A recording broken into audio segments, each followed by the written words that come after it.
baseada na natureza para cidades mais sustentáveis e resilientes. Bom, como a gente sabe, o processo de urbanização, quando ele é feito de forma planejada, né, ele pode trazer diversos benefícios para a sociedade e gerar uma qualidade de vida melhor para a população. Só que conforme esse processo ele vai acontecendo de forma desordenada, sem um planejamento, a cidade ela vai sofrendo umas consequências e a população também vai sofrendo, né? E eu listei aqui as mais relacionadas à água, tá? Que é a redução da recarga dos aquíferos, o aumento da erosão e a ocorrência de eventos de enchente e inundação. Aqui eu trouxe alguns números sobre as inundações, tá? Em 2010, 178 milhões de pessoas foram afetadas no mundo. Nos anos 98 e 2010, foram gerados prejuízos de 40 bilhões de dólares por conta das inundações. Tá? De 2003 a 2018, quase 50% dos municípios brasileiros decretaram estado de calamidade pública ou situação de emergência pelo menos uma vez. E de 95 a 2018, os casos de inundação corresponderam a 47% de todos os desastres relacionados à água, né? E afetando 2,3 bilhões de pessoas no mundo inteiro. Tá? O objetivo geral do trabalho é abordar o jardim de chuva como alternativa às construções convencionais que são amplamente implementadas hoje para a redução do risco de inundação. Os objetivos específicos, vou falar um pouco sobre as soluções baseadas na natureza, as características, abordar as classificações, causas e consequências das inundações, expor o conceito de jardim de chuva, as características, e abordar 2 estudos de caso sobre jardim de chuvas que foram implementados no Rio de Janeiro entre o final do ano passado e o início desse ano. Tá? Como metodologia, eu realizei a pesquisa bibliográfica, tá? Para os primeiros capítulos. E no estudo de caso, além da pesquisa bibliográfica, foi realizada entrevista semi-estruturada, onde eu elaborei algumas perguntas e no decorrer da entrevista, eu acabei fazendo umas perguntas que não estavam previamente planejadas, tá? E essa entrevista foi realizada com profissionais que participaram desses 2 projetos. Bom, soluções baseadas na natureza, elas podem ser definidas como ações para proteger, gerenciar sustentavelmente e restaurar ecossistemas naturais e modificados que abordam os desafios sociais de forma eficaz e adaptativa, provendo simultaneamente o bem-estar humano e benefícios à biodiversidade. Tá? Então, as soluções baseadas na natureza elas são basicamente soluções que elas visam imitar, né, ou replicar processos que ocorrem na natureza e que ocorrem há bilhões de anos. Né? E essas soluções elas são consideradas como termo guarda-chuva, porque elas englobam diversos outros termos que têm essa mesma característica, né, de replicar alguns processos que ocorrem na natureza. Aqui tem uma tabelinha exemplificando, resumindo, e aí eu trago atenção mais para infraestrutura verde, que é um termo que é mais conhecido, né, mais divulgado, que também é considerado uma solução baseada na natureza. Para ser enquadrado como uma solução baseada na natureza, ela precisa seguir 7 princípios. Apresentar uma solução efetiva para um desafio global usando a natureza, que é basicamente a definição dela. Fornecer os benefícios da biodiversidade em termos de diversidade e ecossistema bem manejado. Ser uma solução com maior custo e efetividade em comparação com outras soluções. Ser comunicada de maneira simples e convincente, principalmente para a população que vai usufruir dessa solução, né? Elas têm que saber o que vai ser implementado ali, quais são os benefícios e as limitações também dessa solução. A possibilidade de ser medida, verificada e replicada, respeitar e reforçar os direitos das comunidades sobre recursos naturais e atrelar fontes públicas e privadas de financiamento para que seja desenvolvida de forma sustentável. Tá? E essas soluções baseadas na natureza, elas atuam em diversos campos, tá? Elas são bem versáteis, elas podem atuar desde a segurança alimentar, a mudança climática, na qualidade do ar, tratamento de efluentes, qualidade de vida e bem-estar, na resiliência costeira, segurança hídrica e na redução de risco de desastre.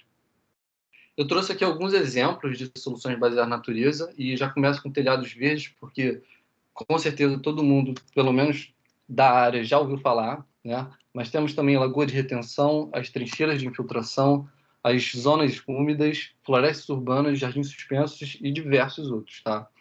Bom, como oportunidade, né, as soluções baseadas na natureza, elas são multifuncionais.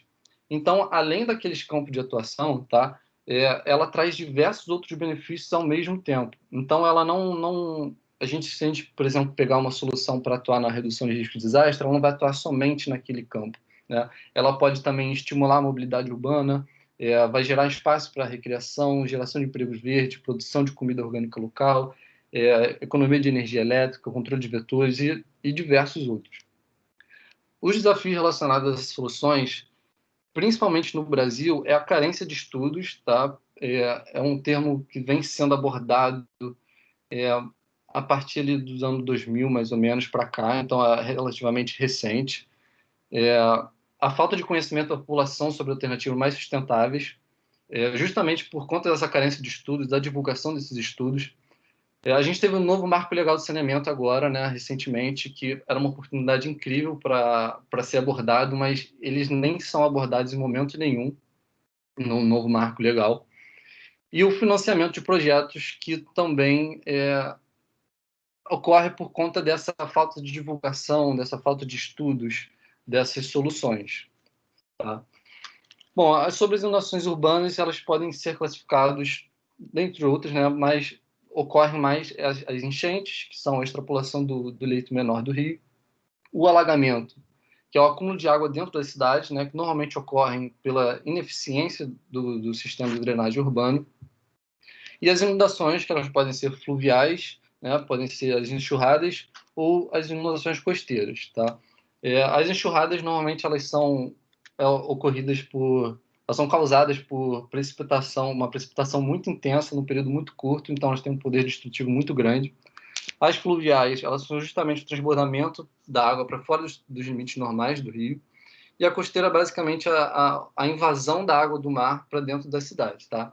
E vale ressaltar que essas enchentes, né, e também, de certas formas, inundações, elas ocorrem principalmente por conta da ocupação irregular, tá? Porque a gente acaba ocupando o leito do rio, né, que não deveria ser ocupado. Então, acaba que quando chove um pouco mais, então o volume desse rio aumenta e acaba gerando os prejuízos. Os danos relacionados às inundações, eles podem ser classificados de duas formas, tá? De diretos e indiretos, que vão ser relacionados ao contato com a água, e os tangíveis e intangíveis, relacionados à valoração monetária dos danos, tá? Então, aqui do lado a gente tem uma tabela que ela resume bem, ela separa o setor habitacional, comércio, industrial, serviço público, patrimônio cultural, e tem os danos diretos e indiretos, tangíveis e intangíveis, né? E os mais preocupantes, os mais graves, né, são os intangíveis, porque a gente não consegue dar um valor, né, para uma vida, para a saúde e para a interrupção dos serviços tanto de emergência quanto de saúde. As escolas também, elas ficam impossibilitadas de abrir, né? Então vão acabando gerando danos incalculáveis, tá? E os danos ao meio ambiente, elas estão relacionados principalmente à qualidade da água. Por quê? Quando a água precipita, ela não encontra o solo para infiltrar, ela começa a percorrer as ruas, né? Ela começa a escoar pelas ruas e realmente ela varre as ruas. Então ela vai pegar os detritos, resíduos, substâncias químicas, e ela vai acabar levando isso tudo ou para o sistema de drenagem ou vai acabar desaguando em algum corpo hídrico, né? E aí esse corpo hídrico ele vai começar a ter a sua qualidade afetada e vai prejudicar tanto a vida marinha ali, quanto a população que depende daquele meio para sobreviver, né? Vai acabar entupindo as bocas de lobo e favorecendo os eventos de inundação e enchentes, tá? E alagamento também. Aqui as causas da inundação, né? Como eu disse, a ocupação irregular do solo, a impermeabilização do solo, que vai impedir que a água infiltre e vai favorecer o escoamento, a remoção de áreas verdes, porque as áreas verdes, né, a vegetação, ela é responsável também por reter grande parte da água, e a canalização e retificação dos rios também, porque essa canalização e retificação, ela é feita algumas vezes para resolver um problema de inundação, mas ele não resolve, ele apenas transfere para uma área mais à frente ou mais abaixo, né? Então a gente não pode dizer que resolveu o problema. Ele só transfere um problema que existia ali para outro lugar. E para contornar esses problemas, nós temos as medidas estruturais e as não estruturais. Tá? As medidas não estruturais, elas têm um caráter preventivo, elas não são obras, tá? Elas não são construtivas e elas devem ser aplicadas essencialmente antes das estruturais. Tá? E eu botei uns exemplos aqui, como campanha de educação ambiental, elaboração de um plano diretor, sistema de alerta e alarme, e tem uma fotinha da cartilha de inundação elaborada pela Defesa Civil, que dá as informações sobre inundação, como você deve agir, o que você não deve fazer nesses casos. E as medidas estruturais, que elas são essencialmente construtivas, elas são mais divulgadas do que as não estruturais, tanto que, né, a gente sabe que existe os piscinões, que é um exemplo que eu dei aqui, os piscinões ali na área da Tijuca, Maracanã, mas eu não tinha conhecimento sobre a cartilha de inundação, né? Eu só consegui saber que existia por conta da pesquisa que eu fiz, tá? E elas, em geral, são mais custosas que as não estruturais. O ideal é um sistema híbrido, né? Que você mistura as medidas estruturais com as não estruturais, porque as medidas isoladas elas não vão ser tão efetivas. Hoje em dia, a gente implementa majoritariamente as construções convencionais, também com chamadas de cinzas, tá? E elas atuam de forma mais pontual, elas têm altos custos de implantação e manutenção. Como eu disse, a parte da canalização, ela vai transferir o problema para a jusante, então ela não vai resolver o problema da inundação. E caso você precise adaptar, seja por uma maior contribuição de água, né, ou pelo aumento da população, por exemplo, do sistema de drenagem, você vai ter um alto custo para adaptar, né? E aqui eu botei alguns exemplos também de algumas soluções baseadas na natureza para a redução de risco de inundação. Temos o canteiro pluvial, a biovaleta, que é esse esqueminha aqui do lado, as lagoas pluviais, zonas úmidas, telhado verde também, que tem essa foto aí para ilustrar, e o jardim de chuva, que é o objeto de estudo desse trabalho. Aqui tem basicamente um resumo das soluções integradas de gestão de risco de inundação. Ele dá uns exemplos de medidas não estruturais e estrutural, e ele dá tanto soluções baseadas na natureza quanto as cinzas, tá? E embaixo ele tem um fluxo que deveria ser implementado, né? Antes, primeiro as medidas não estruturais, depois as soluções baseadas na natureza, caso elas não sejam suficientes, uma solução híbrida e depois as soluções cinzas, tá? Mas nesse caso seria mais para cidades que estão se desenvolvendo. O Rio, como ele já se desenvolveu, já está desenvolvido, né? Já fizemos todas as alterações, já existem as soluções cinzas, então não tem como se você seguir esse cronograma, digamos, esse fluxo, né? Então a nossa intenção agora é justamente fazer essas soluções híbridas, né? Então, usar as soluções baseadas na natureza de forma que elas consigam suprir as lacunas que as soluções de hoje em dia deixam. E aqui temos o jardim de chuva, que eles são um sistema de biorretenção, que eles têm o objetivo de reter, infiltrar e filtrar a água, tá? E eles podem ser divididos em jardim de filtração e jardim de filtração, que eu vou explicar mais à frente. Como característica, eu posso dizer que eles são multifuncionais, tá? Então, eles têm os benefícios, tá? Que eu vou dizer um pouco mais à frente, e também tem seus co-benefícios. Ela deve ser instalada abaixo ou no nível do terreno para possibilitar que a água entre no sistema, e essa água ela pode ficar retida ali até 36 horas, tá? Porque se ela ficar além disso, você pode acabar favorecendo a proliferação de vetores como mosquitos, e a gente aqui no Rio de Janeiro, pelo menos, a gente tem um clima que favorece muito essa proliferação. Tá? Caso o solo ele não tenha essa capacidade de reter a água, de infiltrar a água dentro desse prazo, ele pode ser integrado ao sistema de drenagem, tá? Ou até a rua mesmo, para devolver água para a rua, justamente para ela não ficar esse tempo todo lá. E não existe um modelo de padrão para todos os casos. Então, eu não posso simplesmente pegar um caso que foi um sucesso na Europa, por exemplo, e querer replicar aqui no Rio de Janeiro, porque o clima é completamente diferente, o solo é completamente diferente. Então, o sucesso de um projeto não é garantido do sucesso de outros, tá? E a escolha do jardim de chuva deve levar em consideração tanto o espaço disponível que você tem para construir, as características do local de aplicação, como eu disse, clima, solo, a quantidade de água que você quer reter, né, que ele vai reter. Então, se você quer resolver um problema de uma residência, ele vai ser de um determinado tamanho. Se você quiser resolver o problema de uma quadra, vai ser de outro. Se quiser resolver de um bairro, vai ser completamente diferente. E também as estruturas do entorno, que eu vou explicar um pouco mais à frente também, porque ele pode acabar danificando essas estruturas. E aqui com benefícios e co-benefícios, nós temos o objetivo principal dele, que é atuar na drenagem, né? Então na microdrenagem, e os co-benefícios dele, nós temos embelezamento urbano, o traffic calming, que é basicamente a moderação do tráfego de carros, tá? Então torna o lugar, dependendo de como ele for construído, claramente, ele pode transformar naquele lugar um lugar um pouco mais seguro, tá? É a purificação da água, porque o jardim vai filtrar essa água, seja através de micro-organismos presentes no solo, pela vegetação, a retenção de resíduos pela vegetação também, a manutenção da biodiversidade, o aumento da evapotranspiração, moderação da ilha de calor, captura de carbono e a recarga de aquíferos, mas somente nos jardins de infiltração. Aí aqui tem um esqueminha de um jardim de chuva, tá? Que ele foi implementado em uma calçada, onde a água ela percorre a rua, entra nessa canaleta e ela entra aqui no jardim. Durante esse percurso do jardim, o jardim vai reter, vai infiltrar e a vegetação vai reter também os resíduos e os rejeitos, vai fazer a filtração da água.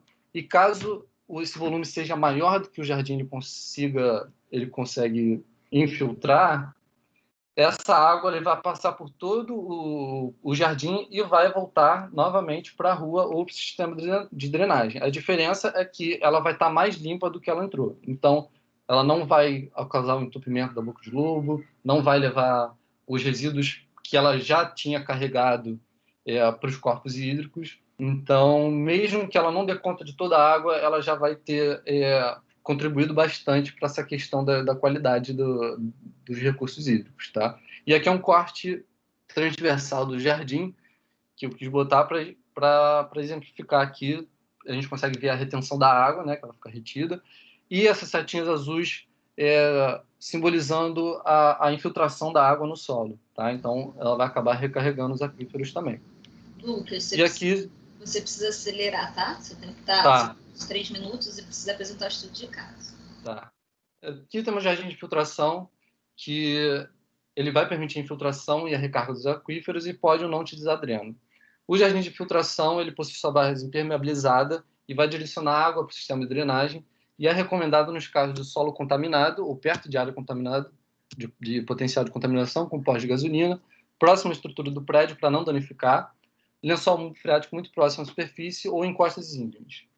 Aqui o primeiro estudo de caso é o Jardim de Chuva de Copacabana, né, que na Rua Almirante Barroso, na década de 90, ela foi fechada para tráfego de veículos. Só que a população ali do entorno começou a reclamar, né, de aglomerações durante a noite, muito barulhentas, casos de violência, o alagamento recorrente, impedimento da passagem de veículos de serviço também, com ambulâncias, bombeiros e tudo mais. Aí eles começaram a reclamar e a prefeitura, depois de muito tempo, resolveu fazer a abertura da rua e eles resolveram implementar esse jardim de chuva justamente para tentar contornar o problema dos alagamentos, tá? Esse foi o primeiro jardim de chuva em área pública do Rio de Janeiro. Ele demorou 2 meses para ficar pronto e teve um custo de R$10.000, que foi custeado em grande parte pelos moradores, que também são responsáveis pela manutenção e bom funcionamento do jardim. Ele é composto pela vegetação, tá? Foi escolhida pitangueira, lantana e a grama amendoim. Logo embaixo teve o composto orgânico. Vem uma manta responsável pela separação das camadas, a brita número 2, outra manta e as pedras de mão, que são responsáveis por criar espaço para armazenamento da água. Como desafio, foram encontrados a falta de conhecimento da infraestrutura subterrânea, porque na hora de perfurar o solo da quebração, eles não sabiam qual a estrutura que tinham ali. Então, eles não sabiam se tinha algum encanamento de gás, de água. Então, eles tiveram que perfurar, né, fazer a quebração de forma devagar e com muito cuidado. A comunidade é responsável pela manutenção, então acabou que eles levaram muito mais em conta a questão estética e acabaram alterando o paisagismo. Só que essa vegetação ela foi escolhida por um propósito, né? Ela não foi escolhida só pela estética. E o monitoramento também, que nesse caso não foi realizado. Então, a gente não tem dados técnicos sobre esse projeto. Aqui tem o esquema do jardim de chuva e as etapas da construção dele.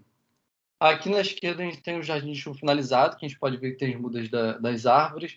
E na direita é o mesmo jardim, só que eles tiraram essas mudas e botaram uma vegetação que eles julgavam que era mais bonita, mas não necessariamente ela vai desempenhar a função com a mesma capacidade. Aqui é o Jardim de Chuva realizado na Lapa, foi iniciativa privada e foi feito através de um projeto colaborativo, né? Demorou 3 meses para esse processo e envolveu diversos atores, né? Arquitetos, paisagistas, a própria Viviane com a iniciação científica, com os alunos de iniciação científica foi lá e a comunidade do entorno também participaram e foram feitos workshops, aulas, palestras para explicar como seria e até para incentivar a participação da comunidade. A composição dele é composta de vegetação, tá? Sempre nativa, porque elas são mais adaptadas ao local.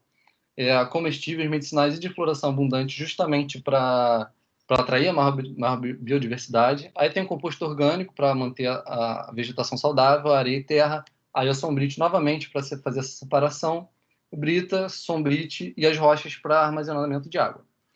Como desafio, teve a dificuldade de compreensão da proposta, né? Como foi um processo colaborativo, eles pediram que as pessoas que estavam participando elaborassem projetos, né, de como eles achavam que poderiam ser. E um dos projetos foi um jardim normal, um jardim elevado, né? E a questão desse jardim elevado é que ele era capaz de reter só a água que precipita em cima dele, entendeu? Ele não tem essa conexão com a rua para fazer a captação da água que percorre nela. O solo era raso e com muitas pedras, então isso pode prejudicar um pouco o crescimento da vegetação que necessita de que a raiz seja um pouco maior, né? E o monitoramento, nesse caso, ele seria feito, né, pelo projeto de iniciação científica da professora Viviane. Só que por conta da pandemia, eles tiveram que parar e até hoje a gente não conseguiu fazer esse monitoramento. Mas ela já disse que eles já voltaram a fazer a estação de monitoramento e assim que eles conseguirem, eles vão fazer esse monitoramento e vão conseguir obter dados técnicos para produzir algum artigo, provavelmente, que vai poder dar credibilidade mesmo, né, a esse projeto. Tá? Aqui na esquerda é o local antes da construção, então a gente pode ver que era uma parte bem cinza, bem cheia de concreto, bem impermeável. E na direita aqui temos o jardim de chuva após sua conclusão. Tá? E concluindo aqui as vantagens, né? As soluções baseadas na natureza, elas são eficientes e menos custosas que as opções convencionais. Tá? Os jardins de chuva, apesar de a gente não ter dados técnicos, as pessoas que vivem ali no cotidiano dos 2 jardins de chuva, elas disseram que eles fizeram, sim, eles foram efetivos, tá?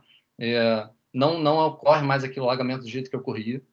Os processos colaborativos eles são pontos-chave para o desenvolvimento do projeto, porque a partir do momento que você chama a comunidade para participar da concepção, da construção daquele jardim, não só do jardim, mas de uma estrutura, ela se sente pertencente àquele local, ela sente que aquilo é como se fosse um fruto do trabalho dela também. Então ela vai ter mais zelo, ela vai ter mais cuidado com a estrutura. E é possível, sim, você replicar um projeto, tá? Mas desde que as condições sejam as mesmas. Então, é o que eu falei, não adianta eu pegar um jardim de chuva que ele tá lá na Europa, com um clima completamente diferente do nosso, um solo completamente diferente, e tentar replicar aqui exatamente da mesma forma. Provavelmente isso não vai dar certo, tá? Então, as condições têm que ser basicamente as mesmas. Como desafio, as soluções baseadas na natureza são pouco abordadas, estudadas e divulgadas, né? Então, a não ser que você seja da área, você não vai escutar falar sobre elas. Eu mesmo só ouvi falar quando entrei na faculdade e já do meio para o final. Os jardins de chuva não são soluções para todos os locais e problemas, porque a gente acha que é uma solução mágica que vai resolver todos os problemas de inundação, mas não é bem assim. Cada caso é um caso e deve ser estudado a melhor solução para esse problema. Né? A escassez de documentos técnicos no Brasil também foi um problema que eu encontrei. Né? Eu encontrei manuais com riqueza de detalhes assim, impressionante, só que estava tudo em inglês. Então, assim, eu tenho um conhecimento básico de inglês, então eu consegui ler. Mas para quem não tem, você acaba criando mais uma barreira, né? Então a gente também deveria criar esse tipo de documento aqui no Brasil.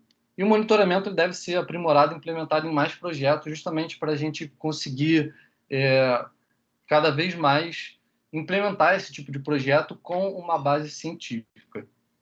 Tá? E aí, aqui tem as referências bibliográficas. E é isso. Em Lucas, olha eu aí, parabéns. Tem que parar de compartilhar, ele tem que clicar no mesmo lugar que você. Ah, tá. Aí. Foi. Tá. Então, primeiro eu queria parabenizar o Lucas. Lucas é parceiro, parceiro aí na universidade, né, Lucas? Ele participou do PIC. Chuva é essa, né? Foi aí que ele entrou no tema e ficou, né? Gostou bastante. Gostei muito. A importância, né, da gente apresentar essas possibilidades para eles. E ele conseguiu. O trabalho dele mostra que ele teve a maturidade de pegar esses dados e discutir e analisar, né, sob o ponto de vista dos problemas mesmo operacionais e problemas que têm que ser enfrentados para a gente conseguir trazer esse tipo de solução mais efetivamente para dentro das políticas públicas. Então, nessa medida que foi bem interessante ele trazer um estudo de caso em área pública e outro em área privada, porque mostra que os desafios são diferentes, né? Então, Lucas, parabéns. Né? Obrigado. Já que você falou do PIC, quem quiser assistir dia 3 de dezembro, agora à tarde, os alunos do PIC vão estar apresentando a estação de monitoramento, que está ainda, né, caminhando, mas a gente já começou com Arduino, então quem quiser assistir, será bem-vindo. E aí eu vou inverter, então, agora a ordem, né? Canês começou na outra, podemos começar pelo César?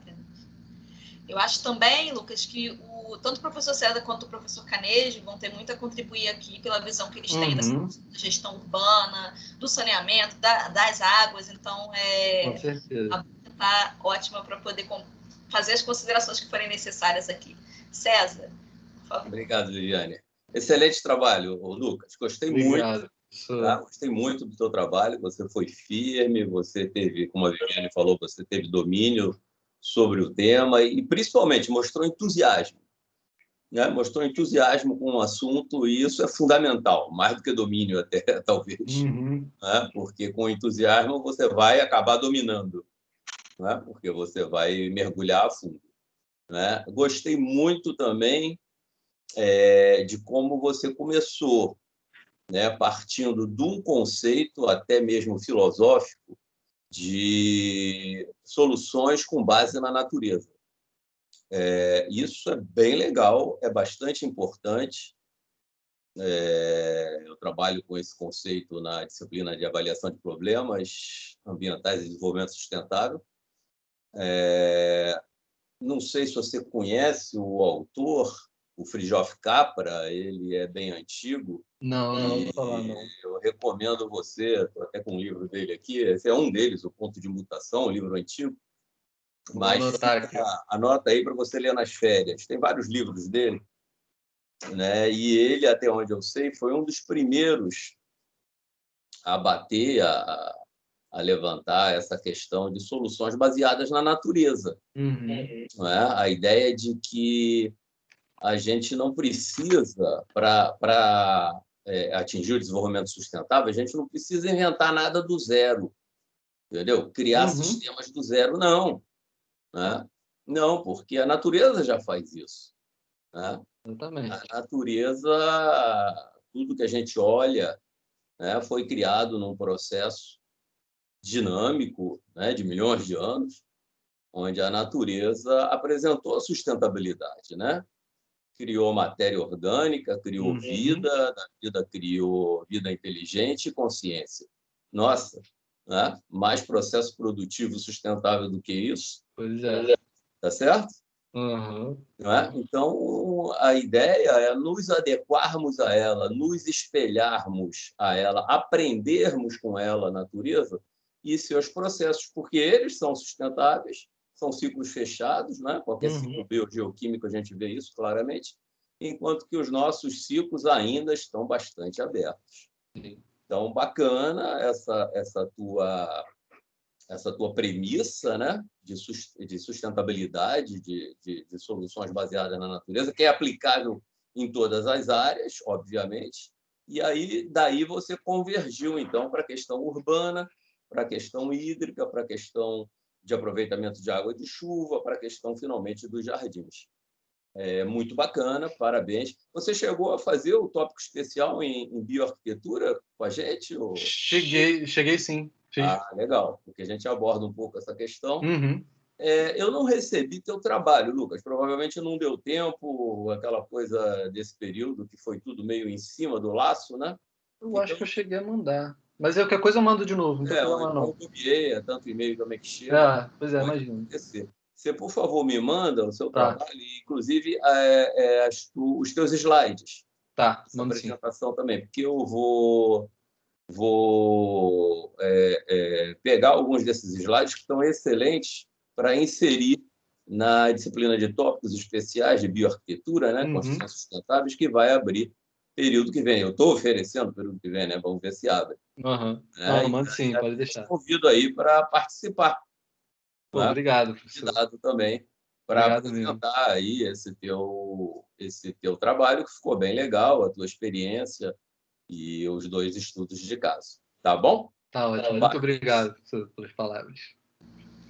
Obrigada, professor César. A gente tem trabalhado, né, dentro dos PICs, um dos eixos são as soluções baseadas na natureza. A gente esteve bem próximo desse processo do Jardim de Chuva da fundição, né? Estivemos lá, acompanhamos. E a gente está montando essa estação de monitoramento lentamente, mas está indo, né?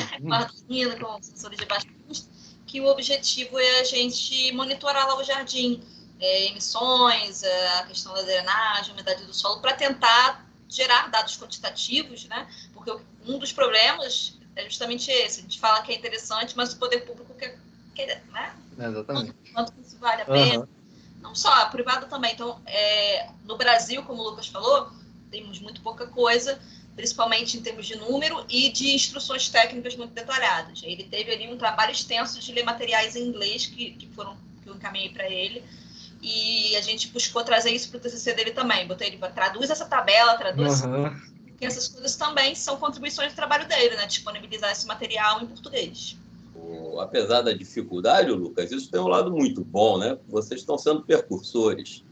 Com certeza. Certo? Isso abre aí um caminho de trabalho bem interessante. E uma das pessoas entrevistadas, né, que ele teve a oportunidade de conversar, foi a Cecília Herzog, que ela é referência nesse tema no Brasil, presta consultoria para a União Europeia, então, né, e que tem sido a minha parceria em alguns projetos. Então, também, né, essas conexões, você no processo do TCC ter a oportunidade de fazer essas conexões, certamente, né, entrevistar alguém que você referenciou no trabalho. Não, é a experiência muito boa. É que eu não teria se eu não estivesse fazendo o TCC sobre isso, né? Exatamente. Muito obrigada, César. Canejo. Gente, Canejo está aí doente com Covid, só ele mesmo, está na banca aqui, né? Gente, eu nem vou habilitar a câmera aqui. Hoje eu não habilitei porque eu estou um pouco mais abatido, a voz está um pouco melhor, mas estou um pouco mais abatido e estou aqui mais à vontade, tá? Então eu peço desculpa aí, por isso que eu não estou habilitando aqui. Sem problema, professor. Tá bom. A gente fica com seu sorriso na foto aqui. É verdade, é verdade. Então, queridos, Lucas, antes de mais nada, parabéns, tá? Pela finalização desse processo, né, que é algo que a gente sabe que é extremamente penoso, ainda mais nesse momento aí de pandemia que estamos todos vivendo, né? Eu começo aqui o comentário sobre o seu trabalho dizendo que todas as soluções deveriam ser baseadas na natureza, no meio. Então, assim, a gente se esqueceu disso. Sim. O processo de urbanização ele acabou trazendo um excesso de asfalto, concreto, que descaracterizou o que era efetivamente um ambiente natural. E a gente está fazendo um resgate. E o teu trabalho ele traz uma contribuição muito importante.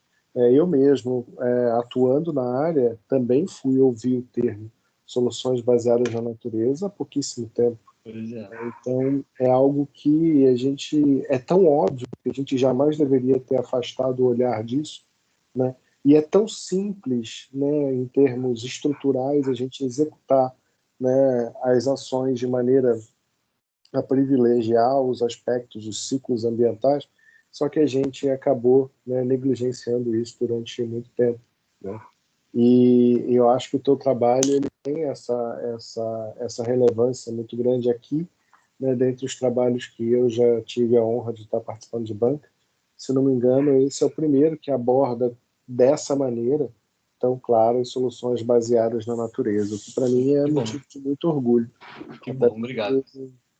Querendo ou não, agora você e a sua orientadora, é claro, a professora Viviane de Apiaçu, né, viram para mim a referência nesse assunto, né, porque afinal de contas vocês estão trabalhando com isso, dentro desse pioneirismo que obviamente vai me fazer lembrar de vocês em todos os momentos que eu for atravessado por esse assunto. Então, antes de mais nada, parabéns pela conclusão, parabéns também por ter se interessado por esse tema, que é um tema que precisa ser valorizado. Eu acho que não deve ser um Lucas, a gente deve, obviamente, projetar isso para vários outros colegas e, a partir disso, talvez até desenvolver práticas dentro da própria Veiga, que a gente possa apresentar soluções baseadas na natureza, né, a baixo custo, integrando talvez o pessoal da engenharia civil, da engenharia ambiental.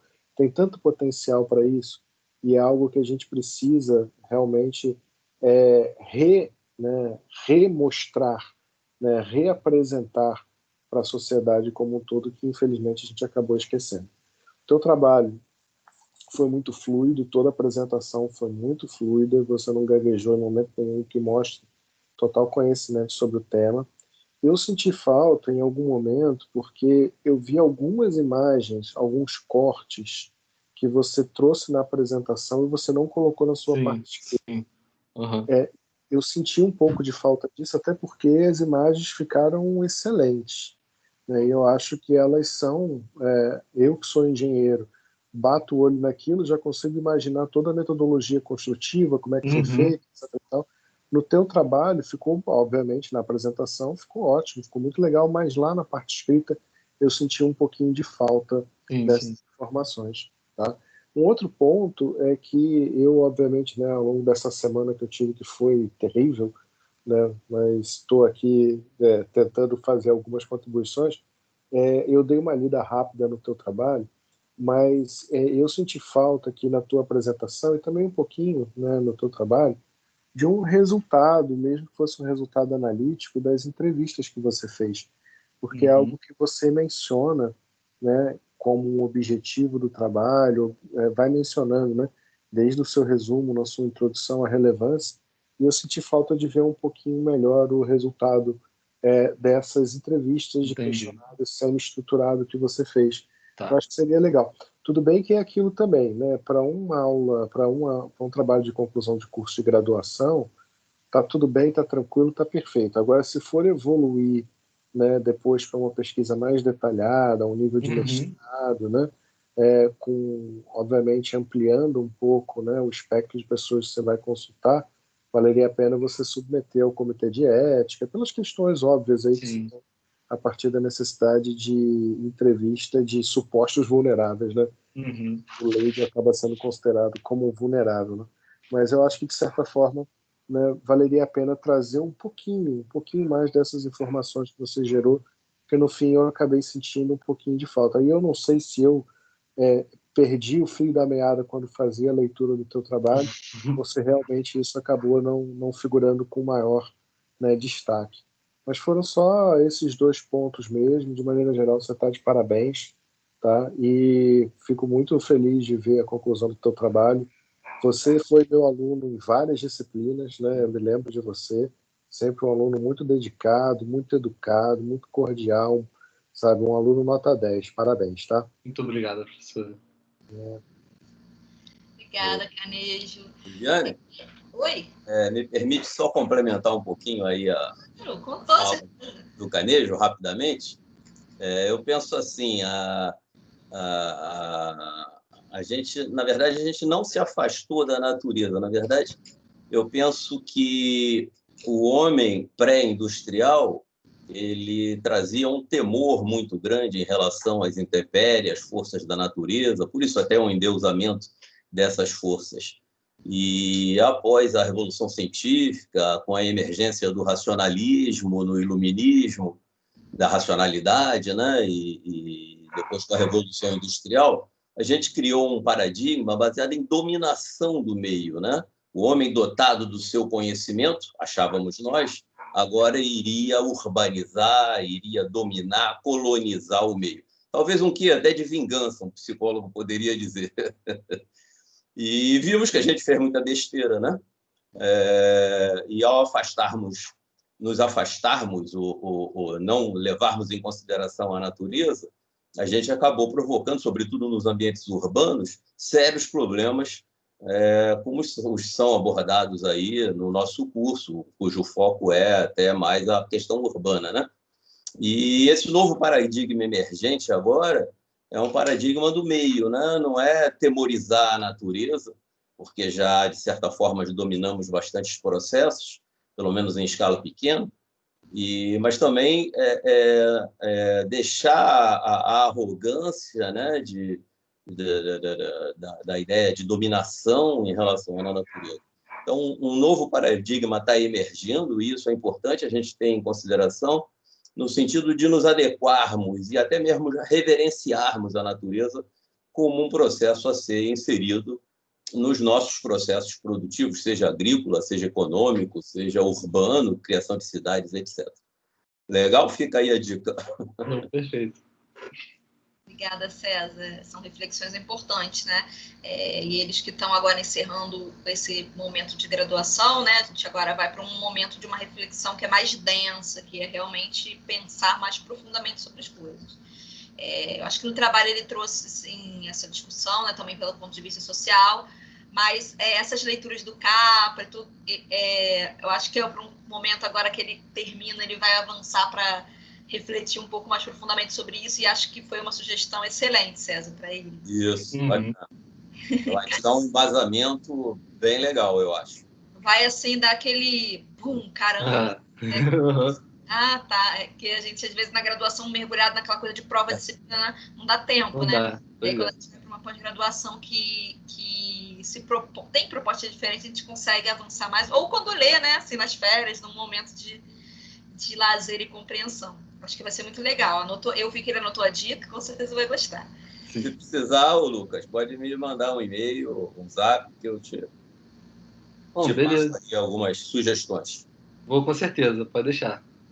Ô, Canês, com relação à entrevista, não foi culpa do Covid e do seu cansaço, não. Realmente a gente acabou pecando um pouco nisso. E aí, Lucas, eu vou pedir para você colocar como um anexo do seu trabalho, pelo menos a lista das perguntas que foram feitas, tá? Na prática, porque no final das contas, assim, a gente não ia fazer entrevista, tá? Ia ser, aí no final das contas a gente estava com dificuldade de conseguir informações, e como eu tinha o contato das pessoas, falei, Lucas, elas e aí foi meio assim.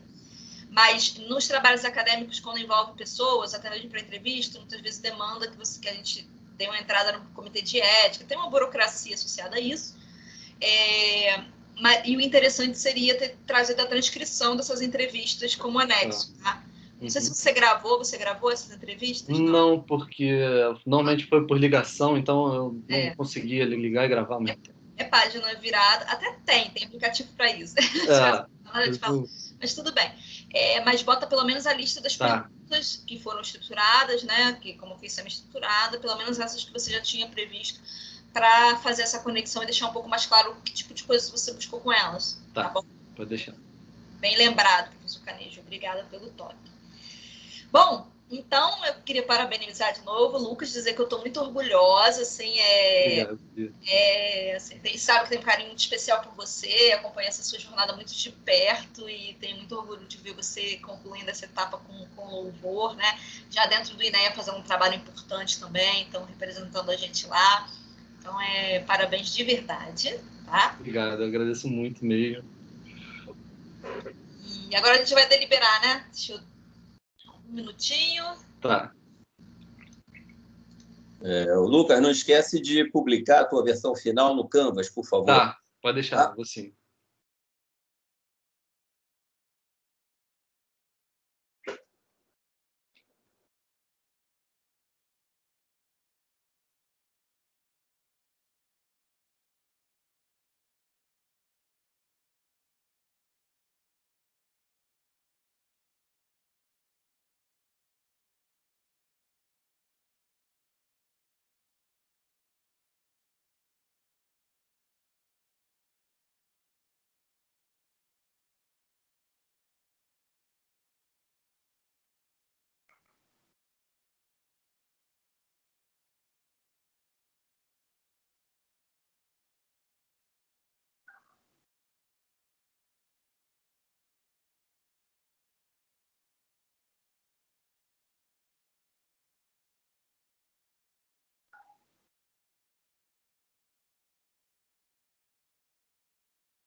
Oi, Lucas.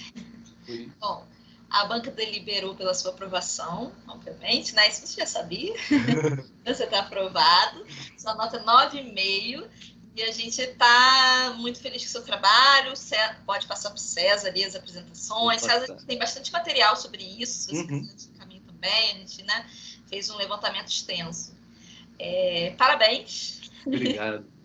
Obrigado, pessoal, por estar aqui assistindo. Temos aqui alguns colegas que vieram assistir, que acharam o tema interessante, quando eu divulguei e vieram aqui. Que realmente, né, por mais, como falou o César e o Canejo, que seja algo, né, simples de pensar, a gente vai seguir o que a natureza já faz. Pois é. Mas, infelizmente, né, ainda não é o pensamento natural na engenharia.